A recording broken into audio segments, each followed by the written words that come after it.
नमस्कार, welcome and जय हिंद।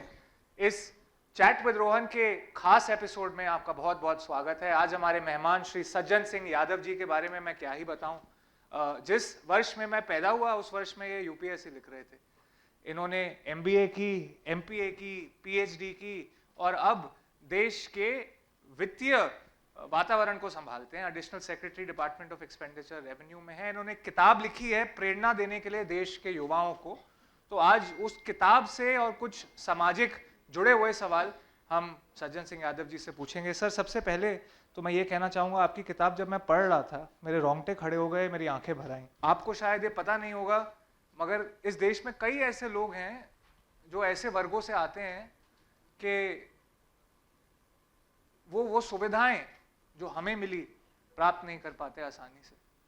सन था 2001, दिसंबर का महीना था। दिल्ली की सर्दी में सिविल लाइंस के एक आलिशान बंगले में कैसे टीकम सिंह, उनकी धर्मपत्नी उमा, 8 साल की बिटिया डॉली, 6 साल के बेटे भरत को पीडब्ल्यूडी के कर्मचारियों ने धक्के मार के बाहर निकाला।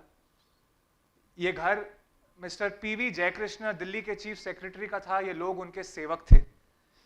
ठंड में ठिठुरती हुई, अपने बच्चों को जकड़ती हुई, एक मां के आंसुओं में लिपटी हुई, एक सिसकती हुई ख्वाहिश, एक दिन मेरे बच्चे भी अफसर बनेंगे, एक दिन हम भी बंगले में रहेंगे, कैसे पूरी की यादव जी भरत सिंह ने अपनी मां की ख्वाहिश?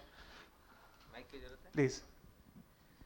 Thank you, Rohan. And first of all, this hall has I have very fond memories क्योंकि यहीं पे मेरी पहली बुक जो थी इंडियाज़ वैक्सीन ग्रोथ स्टोरी, वो ऑनरेबल फाइनेंस मिनिस्टर ने लॉन्च की थी। And I am very privileged कि डॉक्टर एनसी सक्सेना सर यहाँ पे हैं। He was director of the academy जब हम बच्चे थे और आईएएस में सेलेक्ट होके नए नए गए थे एकेडमी में, तो सर ने ही हमें सिखाया था जो हम आज यहाँ तक पहुँचे हैं। तो सर का बहुत बड़ा रोल है। और ये जो बहुत इम्पॉर्टेंट स्टोरी, बहुत ही प्रेरणादायक मैं कहूँगा स्टोरी ये बताई भरत सिंह की।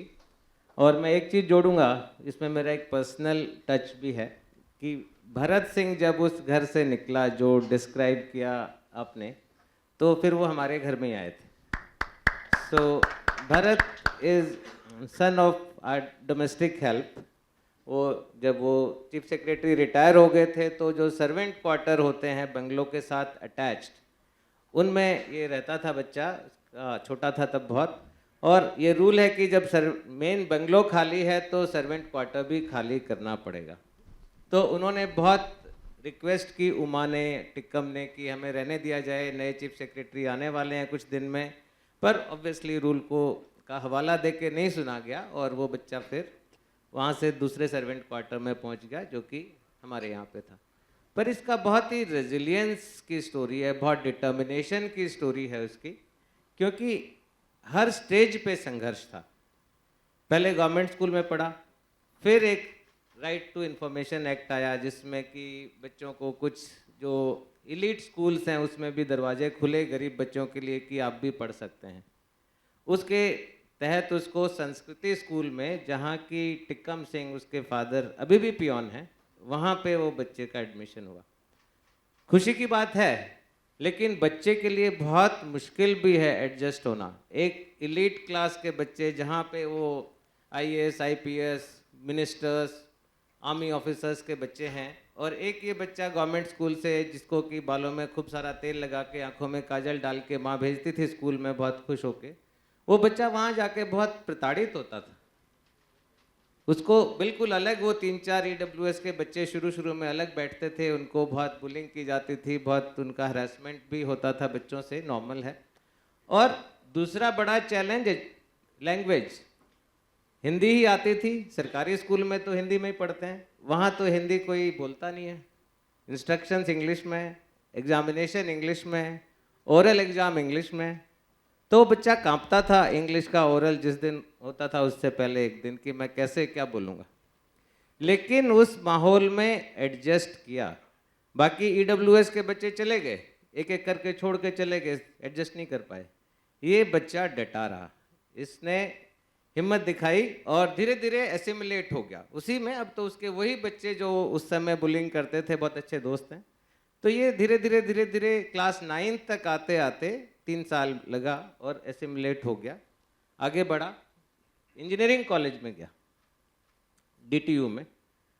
एक अच्छा पड़ाव था, वहाँ पे बहुत मेहनत की। वहाँ उसको अच्छा लगा कि कोई डिस्क्रिमिनेशन नहीं है, किसी को नहीं पता मैं EWS से हूँ, किसी को नहीं पता मैं किसका बच्चा हूँ, सब बराबर हैं। इंडिया को रिप्रेजेंट भी किया हांगकांग में कंपटीशन में। लेकिन ये मैं इसलिए बता रहा हूँ कि ये जो पूरी जर्नी है, चाहे सक्सेस किसी फील्ड में हो, चाहे IAS बनने में हो, चाहे किसी और क्षेत्र में हो, आपको वो जो डिटर्मिनेशन, मेहनत, लगन से लगना है। तो उसके बाद कटिंग इट शॉर्ट, उसको आफ्टर डिग्री टाटा मोटर्स में जॉब मिल गई। और फैमिली के लिए बहुत बड़ा जंप है, उस फैमिली के लिए जो तब भी सर्वेंट क्वार्टर में ही रह रहे हैं, तब भी फैमिली की इनकम 20-25 हज़ार ही है। उस स्टेज पे एक बच्चे को टाटा मोटर्स में मैनेजर मिल जाना, असिस्टेंट मैनेजर, और अच्छी सैलरी उस समय 40-50 हज़ार, एक बड़ा जंप है। लेकिन सेटिस्फाई नहीं हुआ कि मेरा अभी आया नहीं है, सपना पूरा नहीं हुआ है, मेरा अभी बहुत बाकी है, जो मैं अचीव करना चाहता हूँ, बहुत आगे जाना है, जो मैं अपनी फैमिली की फॉर्चून्स चेंज करना चाहता हूँ, जो समाज में स्टेटस लाना चाहता हूँ, जो मेरी माँ का सपना था, या जो एक मैं बोलूँगा उस समय एक दुआ या आ उठी थी जब सर्वेंट क्वार्टर से निकाला गया था कि एक दिन मेरे बच्चे भी ऑफिसर बनेंगे और मैं बंगलों में रहूँगी, वो सपना पूरा करना था। तो टाटा मोटर्स की नौकरी छोड़ दी 1 साल के बाद। इतना बड़ा स्टेप लिया, इतना बड़ा रिस्क लिया, इतना बड़ा डिसीजन लिया, टाटा मोटर्स की नौकरी छोड़ के IAS की तैयारी की। तो ये, और उतार चढ़ाव के बाद उसमें भी बहुत अप्स एंड डाउन्स आए। एक स्टेज ऐसी भी आई, फेल्योर के रहते उसको लगा कि क्लर्क की नौकरी के लिए ही अप्लाई कर देता हूँ, उसमें भी फॉर्म गलत भरा गया और एडमिट कार्ड नहीं आया। लेकिन उसकी किस्मत में लिखा था कि उसको बनना है, उसकी डिटर्मिनेशन थी, उसका सपना था, उसका मेहनत थी, उसकी लगन थी, रिस्क था, फाइनली सक्सेसफुल हुआ। अभी वेस्ट बंगाल काडर में है, SDM आजकल जी। बहुत खूब, बहुत खूब। यादव जी, काम के सिलसिले में समस्तीपुर से सिक्किम जाकर एक साधारण फैक्ट्री वर्कर की बेटी ने जब 10वीं कक्षा में अपनी आंखें खो दी, तब उसे UPSC का सपना स्पष्ट रूप से दिखने लगा। विजुअल एड्स की उसको जानकारी नहीं थी, यूट्यूब से सेल्फ स्टडी कर उसने CSE की तैयारी ग्रेजुएशन के तुरंत बाद शुरू की, और 3 असफल कोशिशों के बाद जब वो अपने चौथे अटेम्प्ट में मेंस क्लियर कर अपना इंटरव्यू देने जा रही थी, तब उसने मुस्कुरा के अपनी माँ से पूछा, माँ मैं कैसी लग रही हूँ? और उसकी माँ का जवाब आया, बिटिया तेरे चेहरे पे तेरी खूबसूरती और तेरा आत्मविश्वास दोनों दिख रहे हैं। क्या इसी आत्मविश्वास के साथ अंजलि शर्मा ने UPSC क्रैक किया? बिल्कुल जी, उतना अगर आत्मविश्वास नहीं होता, आप इमेजिन करिए कि आप अभी तक बिल्कुल ठीक हैं, आप पूरी दुनिया देख पा रहे हैं, नॉर्मल काम कर रहे हैं, नॉर्मल पढ़ाई कर रहे हैं, और अचानक एक दिन टोटल अंधेरा हो जाता है, टोटल ब्लाइंडनेस, आपको कुछ नहीं दिख रहा। आंख बंद करके सोचिए कि कैसा लगेगा, कैसे आप इवन डे टू डे के काम करेंगे, आपको क्या लगेगा जीवन से कि बिल्कुल टोटली निराश, हताश, कुछ नहीं, अब जिंदगी खत्म। अंजलि शर्मा के साथ ऐसी ही घटना हुई। अंजलि शर्मा समस्तीपुर बिहार में पैदा हुई, लेकिन सिक्किम में उसके फादर एक फैक्ट्री में मजदूर का ही काम करते हैं, बहुत ही लोअर इकोनॉमिक स्टेटस से है, लेकिन खुश थी कि केंद्रीय विद्यालय में जा रही है, टीचर्स अप्रिशिएट कर रहे हैं, पढ़ाई में अच्छी है, नॉर्मल जो लड़कियाँ। लेकिन एक दिन उसको अचानक बहुत सिर में दर्द हुआ, बहुत एपिसोड्स फिर पेन के हुए, और ब्रेन टीबी बाद में पता चली, उससे उसकी टोटली आंखें चली गई, 100% ब्लाइंड। तो और क्लास 10th, करीब 15-16 साल की बच्ची है। तो एक स्टेज था, बहुत दुखी थी, बहुत रोती थी, कहती थी मेरी किताबें लाओ, मेरे को पढ़ना है, मैं अपना काम खुद करूंगी, लेकिन गिर जाती थी, मैं अब खुद बाथरूम जाऊंगी, खुद कपड़े धोऊंगी, लेकिन नहीं कर पाती थी। तो बहुत हताश, लेकिन हिम्मत नहीं हारी। वो हिम्मत की मेरे को पढ़ना है, जाना है स्कूल, और 1 साल का गैप हुआ, और वो बच्ची अपने पापा का हाथ पकड़ के, उंगली पकड़ के वापस केवी में पहुंच गई, गैंगटॉक में, और सुन सुन के पढ़ाई की। कुछ एड्स का कोई नॉलेज नहीं था, ना कुछ एड्स अवेलेबल थे, सुन सुन के उसने पढ़ाई की। वापस आती थी, अपने घर तो भाई को या बहन को या पेरेंट्स को बोलती थी कि मेरे को पढ़ के सुना दो लेसन। स्कूल में वहाँ पे टीचर से सुनती थी। जब गेम्स का पीरियड होता था तो दुखी होकर बैठती थी या कुछ कुछ सोचती थी कि सारे बच्चे खेलने गए, मैं क्या करूँ। उसके बाद 11th-12th में टॉप भी किया। भारत सरकार ने भी उसको अवार्ड दिया कि 12th में ऐसी सिचुएशन में स्कूल में टॉप किया आपने। और कॉलेज गई, रेगुलर कॉलेज, और उसका एक और डिटर्मिनेशन था कि मैं कभी स्टिक यूज़ नहीं करूँगी, मैं ब्रेल नहीं यूज़ करूँगी, मेरे को नॉर्मल दिखना है, क्योंकि नॉर्मल थी शुरू से। कोई और होता जो कि बाय बर्थ विजुअली है, हैंडीकैप, ब्लाइंड है, तो वो तो ब्रेल सीखता या सीखती या स्टिक यूज़ करना उसको सिखा देते। इसका डिटर्मिनेशन था नहीं। तो बहुत बार गिरी, बहुत बार संभली, बहुत बार चोट खाई अल्टीमेटली। और बहुत मुश्किल है, आप बच्चे को जो बिल्कुल ब्लाइंड है कैसे स्कूल जाएगी। उसको बस में बैठा देते थे, कई बार गलत जगह उतर जाती थी, फिर वापस किससे पूछ के बैठती थी। तो ये बहुत था उसको। लेकिन फाइनली फिर उसको लगा कि मेरे को तो, एक बार जब उसने स्कूल में टॉप किया तो उसके टीचर ने बोला कि तुम एक दिन जरूर IAS ऑफिसर बनोगी, बहुत तुम में हिम्मत। तो वो दिमाग में बात घुस जाती है कई बार। हम लोग भी ऐसे ही स्टार्ट हमारा हुआ कि किसी ने बोल दिया और लगा कि हाँ भाई हो तो सकता है। तो इसके साथ भी हुआ कि यही मेरा फॉर्चून चेंज होगा, पर करना कैसे है, तैयारी कैसे करूँगी, इतना सिलेबस पढ़ के कौन सुनाएगा। इतनी जो लंबा चौड़ा लोग रात दिन मेहनत करते हैं, 2-2 3-3 साल पढ़ पढ़ के, मेरे को कौन पढ़ के सुनाएगा। लेकिन फिर यूट्यूब की हेल्प से उसने पढ़ा। साथ में बिहार सिविल सर्विसेज का एग्ज़ाम भी दिया, क्योंकि थोड़ा कॉन्फिडेंस कम था कि सीधा UPSC क्रैक कर पाएंगे कि नहीं। और दोनों में सिलेक्शन हुआ, दोनों में। और स्क्राइब की मदद से लिखा। बहुत बार ऐसा हुआ कि स्क्राइब अच्छा नहीं मिला, पटना सेंटर भर दिया, इंग्लिश मीडियम था, जो बच्चा लिखने के लिए मिला उसको क्वेश्चन ही नहीं पढ़ना आता था। ऐसी सिचुएशन में, बहुत फ्रस्ट्रेटिंग सिचुएशन से गुजरी, लेकिन हिम्मत नहीं आ रही। फाइनली सिलेक्शन हुआ, अभी है, बिहार कैडर भी मिला, बहुत अच्छा है, होम कैडर है। यादव जी, 21 साल के एक युवा ने जब IIT JEE में ठोकर खाई, NDA से उन्हें मुंह मोड़ के वापस आना पड़ा, तब उन्होंने UPSC करने की ठानी। खाने के अकाल के कारण उनका वजन 62 से 52 किलो गिर गया। वित्त संबंधी कठिनाइयों को देख, साहूकारों के चंगुल में फंसे अपने माँ बाप की पीड़ा देख, उन्होंने अपने प्रोफेसरों के ताने सहे। बीमारी महामारी से लड़ के उन्होंने 14 घंटे दिन में पढ़ाई की और 10वीं रैंक हासिल की CSC में। आप बताएं सबको, ये फर्स्ट गांधी ऑफ डिगरा सत्यम गांधी आया कहां से, और ये बटुकदेव कौन था, और एक होने वाले IAS ऑफिसर की शर्ट, सूट, पैंट और टाई में उसका क्या योगदान रहा।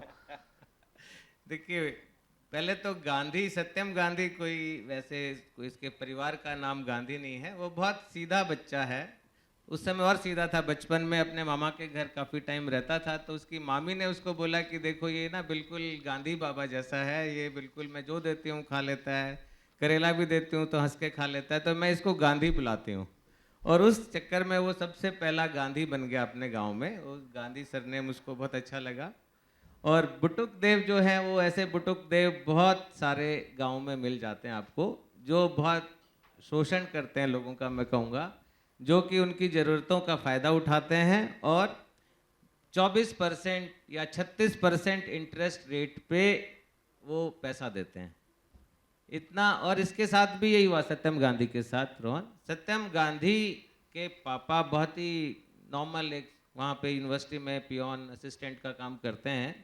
पूसा एक है, यहाँ वाला दिल्ली वाला पूसा नहीं है, वहाँ पे बिहार में पूसा है, ओरिजिनल वाला पूसा। तो उसमें वहाँ से उन्होंने लोन लेके इस बच्चे को 12वीं के बाद भेजा। लेकिन इससे पहले भी इसके साथ एक इंसिडेंट हुआ। ये NDA का एग्ज़ाम दिया, रिटर्न बहुत अच्छे नंबर से पास हुआ। SSB होता है NDA के बाद, जो NDA होता है जो आर्मी में, एयरफोर्स में, नेवी में ऑफिसर बनते हैं, उनके लिए क्लास 12th के बाद। तो ये बच्चा बहुत खुश था जब उसको रिजल्ट सुनाया गया कि NDA में वो सेलेक्ट हो गया। SSB में उसने क्लियर कर लिया। बहुत टफ बोर्ड होता है SSB का, 40 में से 3 लोग ने क्लियर किया, और वो 40 वो थे जिन्होंने रिटर्न अच्छे से पास किया हुआ था। बहुत खुश था कि अब तो बस मैं घर जाऊंगा, सेलिब्रेट करूंगा। और कुछ दिन बाद ऊपर आसमान में देखता था कि यहाँ मेरा हवाई जहाज उड़ रहा होगा। लेकिन किस्मत में कुछ और लिखा था। मेडिकल एग्ज़ाम हुआ और मेडिकल एग्ज़ाम बहुत रिग्रेस होता है आर्मी में रिक्रूटमेंट के लिए। तो मेडिकल एग्ज़ाम के लास्ट दिन उसको पता चला कि वो तो कलर ब्लाइंड है और कलर ब्लाइंड इज़ डिस्क्वालिफाइड। तो एक बिल्कुल एक bolt out of the blue उसको लगा, सारे सपने टूट गए। लेकिन फिर शहीद भगत सिंह कॉलेज यहीं दिल्ली में आया और सोचा कि नहीं, अब मेरे पास एक ही रास्ता है, मेरे को आईएएस ऑफिसर बनना है। वहाँ कोई कलर ब्लाइंडनेस का इशू नहीं है। तो उसने, और उसको पता था बुटुक देव जो है वो 36% इंटरेस्ट पे पैसा दे रहा है, तो पापा कितने दिन ले पाएंगे। तो उसने सोचा कि मैं तो अर्लीस्ट अपॉर्चुनिटी पे मेरे को क्रैक करना है। सबसे पहले अर्लीस्ट मैं कब बन सकता हूँ, जब मेरे हाथ में डिग्री हो। तो उसने अपने लास्ट ईयर जो कॉलेज का था, सेकेंड ईयर से थोड़ी तैयारी शुरू की। लास्ट ईयर ऑफ कॉलेज, ऐसे बहुत बच्चे आपको मिलेंगे, राजेंद्र नगर, न्यू राजेंद्र नगर आप जाएंगे, छोटे छोटे कमरे हैं, 10x5 का कमरा है। कितना होता है 10x5? उसमें एक बेड आता है बस, और कुछ नहीं आता, कोई वेंटिलेशन नहीं है। वहाँ पे वो बच्चा बंद हो गया जाके, और 14 घंटे कम से कम दिन में पढ़ता था। डेली शाम को हिसाब लगाता था कि क्या मैंने 1 मिनट भी वेस्ट किया कहीं पे। ये डिटर्मिनेशन था, ये जुनून था। बीच में कोविड भी हुआ, कोविड में बहुत हालत भी खराब हुई, पढ़ाई में लगा रहा, और फर्स्ट अटेम्प्ट में जैसे ही डिग्री खत्म हुई वैसे ही एकेडमी पहुंच गया आईएएस की ट्रेनिंग के लिए। तो ये उसका डिटर्मिनेशन था बच्चे का। बीच में इतने पैसे नहीं थे कि पूरा 3 टाइम का खाना खाए। तो जो आपने बताया वेट कम हो गया, तो हाफ टिफिन कुछ मिलता था 2 टाइम, तो हाफ टिफिन सर्विस उसने ज्वाइन की, और हाफ टिफिन सर्विस दिन में 2 बार खाता था, ब्रेकफास्ट करता नहीं था। तो एज ए रिजल्ट 64 किलो से 52 किलो, 12 किलो वेट कम भी हुआ 1 साल में, लेकिन हिम्मत नहीं टूटी। हिम्मत ना टूटने। और राजेंद्र नगर से मुझे याद आता है एक किस्सा, यादव जी। जुलाई 2016 में कश्मीर में विघटन के कारण स्कूलों और कॉलेजों को बंद रहना पड़ा। इंटरनेट और टेलीफोन शटडाउन से जूझते हुए मोहम्मद यूसुफ भट्ट और रूबी जान के बड़े बेटे वसीम भट्ट ने जब द हिंदू अखबार पढ़ के यूपीएससी करने की ठानी, तो उन्हें कोई रोक ना सका। श्रीनगर से माउंट यूपीएससी की छोटी देख वो सिविल एस्पिरेंट्स के मक्का ओल्ड राजेंद्र नगर नई दिल्ली पहुंचे, मगर महामारी के कारण उन्हें जल्द ही वापस कश्मीर पहुंचना पड़ा। अनंतनाग में उन्होंने कैसे की अपनी यूपीएससी की तैयारी, कैसे सीखा अपनी बहन आरजू से उर्दू लहजा, और कैसे उन्होंने 225 रैंक हासिल करने के बाद एक आईआरएस ऑफिसर की पोस्ट छोड़ फिर दोबारा शुरू की आईएएस ऑफिसर बनने की तैयारी। जी, एक तो आई मस्ट कॉम्प्लीमेंट यू, आपने बहुत डिटेल में किताब पढ़ी है, एक एक स्टोरी आपको इतने अच्छे से याद है, थैंक यू वेरी मच। सो वसीम भट्ट जो है कश्मीर का बच्चा है, अनंतनाग डिस्ट्रिक्ट। तो बचपन में इंजीनियर बनना चाहता था कि मेरा तो सपना है इंजीनियर बनना है। दोस्तों के साथ बहस होती थी, वॉक करते थे, एक दूसरे से बातें करते थे। इंजीनियरिंग कॉलेज पहुंचा, वहाँ जाके श्रीनगर में उसको लगा कि नहीं, इंजीनियरिंग में मेरा इंटरेस्ट नहीं है, मैं तो चेंज लाना चाहता हूँ, और वो चेंज मेरे को आएगा आईएएस ऑफिसर बन के।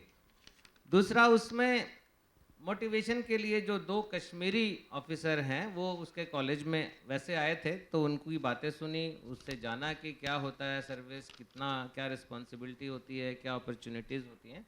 तो वो उसका और बढ़ता गया उसका डिटर्मिनेशन। और फिर नहीं, इसमें एक बहुत इंपॉर्टेंट इंसिडेंट है जो दिखाता है कि फैमिली का कितना बड़ा सपोर्ट ज़रूरत होती है। तो जब वसीम की डिग्री ख़त्म हो गई, अपने गांव आ गया, उस समय सब सोच रहे थे कि अब क्या करेगा, तो उसके मन में था कि आईएएस की तैयारी करनी है, सिविल सर्विसेज की तैयारी करनी है। तो एक रात को डिनर टेबल पे बैठे हुए हैं फैमिली, और उसके दोस्त का फ़ोन आता है। वो कहता है कि भाई मैं तो दिल्ली आ गया हूँ, और 4 दिन बाद कोचिंग शुरू हो रही है, तू भी आ जा। और वसीम बेचारा, पता है उसको कि पापा मधुमक्खी पालक हैं, पैसा नहीं है, क्या करें। तो वो कहता है नहीं यार, मैं तो यहीं बैठ के तैयारी करूँगा। तो उतनी बात उसके फादर सुन लेते हैं, मोहम्मद यूसुफ भट्ट, और उसको कहते हैं बेटा कुछ नहीं है, जा दिल्ली पहुँच जा, तेरे को क्या चाहिए मैं अरेंज करूँगा। उसने बहुत बोला कि नहीं आपके 4 बच्चे 3 बच्चे और हैं, अभी तो उनका भी ध्यान देना है, उनकी एजुकेशन पे देना है, आपने मेरे को इंजीनियर बना दिया, मैं यहीं से करूँगा। लेकिन उसने कहा नहीं तुम जाओ। तो 2 दिन के अंदर फीस जमा की और उसको दिल्ली भेज दिया। बीच में खैर कोविड हुआ, दूसरी चीज़ें हुई, लेकिन इसमें इम्पॉर्टेंट उसमें 2-3 चीज़ें इम्पॉर्टेंट हैं। एक इम्पॉर्टेंट है उसने फोकस उसने कहा कि मैं किसी 10 जगह से गाइडेंस नहीं लूँगा, मैं केवल कोचिंग सेंटर में जो बात बताई जा रही है उसी पे ध्यान दूँगा। तो अगर आप में से भी किसी का बच्चा है, आप खुद कर रहे हो, ये बहुत इंपॉर्टेंट है कि यहाँ वहाँ आप गाइडेंस मत लें। हर जगह आपको 4 पंडित मिल जाएंगे जो सिविल सर्विस क्रैक करने के मंत्र बताएंगे, तो इतना कंफ्यूज हो जाओगे, वो नहीं करना चाहिए। दूसरा, वो नोट्स बहुत अच्छे बनाता था। Note making is very very important. आपको answer writing practice is very very important. तो उसने दिल्ली में ही रहा, फर्स्ट अटेम्प्ट में ही प्रीलिम्स हुआ, मेंस हुआ, 245 रैंक आई, इंडियन रेवेन्यू सर्विस में सिलेक्शन हुआ और खूब जश्न हुआ गांव में। वो लगता था कि गांव में तो चाहे रेवेन्यू सर्विस है चाहे आईएएस है, सबको लगा बस भाई आईएएस बन गया बेटा, चलो अब। लेकिन वसीम को अभी और तैयारी करनी थी, क्योंकि 245 रैंक से उसको 10वां 9वां 8वां रैंक लाना था। तो दोबारा प्रीलिम दिया, लेकिन ओवर कॉन्फिडेंट हो गया, क्योंकि प्रीलिम बहुत जल्दी हो जाता है, रिजल्ट आने के 7-8 दिन बाद अगला प्रीलिम हो जाता है। तो वो तो तब जश्न में डूबा था, फिर ओवर कॉन्फिडेंस था जब वहाँ पहुँचा कि अरे मैं तो क्रैक कर चुका हूँ, मेरा 245 रैंक आ चुका है। तो सेकंड प्रीलिम में फेल हो गया। ये बहुत होता है, सेकंड प्रीलिम में बच्चे एक बार इंटरव्यू तक जाते हैं, फिर प्रीलिम भी क्लियर नहीं होता है, क्योंकि ओवर कॉन्फिडेंस या कोई और ध्यान नहीं देते हैं, मेहनत कम करते हैं। लेकिन उसने फिर ये नहीं कहा कि चलो प्रीलिम फेल हो गया, अब मैं जाता हूँ रेवेन्यू सर्विस ज्वाइन करता हूँ। नहीं, उसने कहा कि अच्छा कोई बात नहीं, फेल हो गया, अगली बार मैं टॉप 10 में आऊँगा। तो अगली बार फिर वापस यहाँ पे आया, दिल्ली आया, यहाँ पे तैयारी की। यहाँ पे कहीं संगम विहार में कोचिंग का एक सेंटर है जो बच्चों को बहुत सस्ते में कोचिंग देता है, जामिया हमदर्द का है। तो वो हमदर्द वाले में जाके अपनी तैयारी की और थर्ड अटेम्प्ट में 7th रैंक उसका रहा। अच्छा, एमपी काडर में अभी है Wasim, I am very happy for him. Yadav ji, आज देश भर से बहुत senior IAS, IPS, IRS officer हमारे साथ मौजूद हैं। कई लोगों ने यूपीएससी का पेपर लिखा, कई कठिनाई देखी होंगी। मेरा मानना है अगर हम में से किसी के भी खिलाफ 150 कोर्ट केस दर्ज होते तो हम मुस्कुराते नहीं। मिन्नू पीएम मुस्कुराई थी। लोकल लीडरों का पॉलिटिकल प्रेशर, लोगों की भीड़, नारेबाजी, पथराव उन्हें इलीगल इंक्रोचमेंट डिमोलिश करने से रोक ना सकी। केरला पुलिस के एक जूनियर क्लर्क से आईएएस ऑफिसर तक का सफर उन्होंने तय किया। उनके ट्रांसफर के समय एक बार और लोगों की भीड़ इकट्ठा हुई, शुक्रिया करने के लिए, उनको विदा करने के लिए प्रेम से। मुश्किल निर्णय आपने भी जरूर कभी अपनी जिंदगी में लिए होंगे, आप भी इंसाफ के लिए लड़े होंगे। अरुणाचल प्रदेश में आपने स्लेवरी के हित में बात की, कभी आपको भी मजबूरन किसी होम मिनिस्टर के घर में रेड तो नहीं करवानी पड़ी? आप तो खुद ही लीडिंग क्वेश्चन पूछ रहे हैं। तो जो आपने बात की है बहुत पुरानी बात है। जब मैं 1999 में I was posted as DC, जो डिप्टी कमिश्नर होता है या डीएम होता है अरुणाचल के एक डिस्ट्रिक्ट में, ईस्ट कामेंग डिस्ट्रिक्ट। तो वहाँ पहुँचा तो वहाँ मैंने देखा कि स्लेवरी सिस्टम था। वहाँ पे एक ट्राइब दूसरी ट्राइब की स्लेव है, और slavery was a status symbol कि किसके पास कितने स्लेव हैं वही ज़्यादा सोसाइटी में ऊंचा है। तो वहाँ मैंने बहुत 5000 स्लेव्स छुड़वाए, और उसी में एक होम मिनिस्टर वहाँ के थे, उनके घर में 10 स्लेव थे, जो कि ज़बरदस्ती पुलिस भेज के, होम मिनिस्टर के घर पुलिस भेज के स्लेव्स छुड़वाए थे और उनको रिहेबिलिटेट किया 5000 को। यादव जी, आखिरी और एक सामाजिक सवाल। अब वसीम भट्ट ने, श्रुति शर्मा ने तो ministry of minority affairs, university grant commission के द्वारा स्थापित रेजिडेंशियल कोचिंग एकेडमी जो जामिया यूनिवर्सिटी में है, वहाँ से गाइडेंस लेके पहली रैंक प्राप्त कर ली। मगर आजकल युवाओं के मन में ये मानना है, या एडवर्टाइजिंग से बड़े बड़े फुल पेज ऐड में उन्हें एहसास दिलवाया जाता है कि कोचिंग ना मिली तो आप असफल हैं, और कोचिंग लेनी भी है तो सबसे बड़े और सबसे महंगे वाले इंस्टीट्यूट से लेनी है। अब बड़े और महंगे इंस्टीट्यूटों का क्या है यादव जी, वो तो खुद भी डूब रहे हैं और छात्रों को भी डुबा रहे हैं।